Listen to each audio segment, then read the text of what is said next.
ხელვაჩაურის მუნიციპალიტეტის წიფლნარასა და ერგეს თემებში წყალსადენების რეაბილიტაცია მიმდინარეობს, რომლის შედეგადაც 80 ოჯახს წყალმომარაგების პრობლემა მოიხსნება, რაც უკანასკნელი წლების მანძილზე აწუხებდათ სამუშაოებს ტენდერში გამარჯვებული კომპანია დონბატი აწარმოებს, რომელმაც სამუშაოები სექტემბერში უნდა დაასრულოს, თუმცა კომპანიის წარმომადგენლის ინფორმაციით პროცესი გეგმით გათვალისწინებულ დროზე ადრე დასრულდება.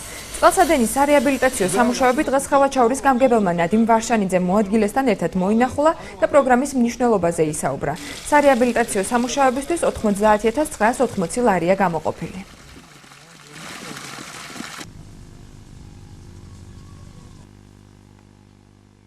დაახლოებით მილიონზე მეტი თანხა იხარჯება ჩვენი მოსახლეობის წყლით მომარაგების საკითხთან დაკავშირებით. ნახეთ, ეხლა დღეს მიმდინარეობს უკვე დაწყებულია სამუშაოები ერგის წიფლნარა ერგის მიმართულებით.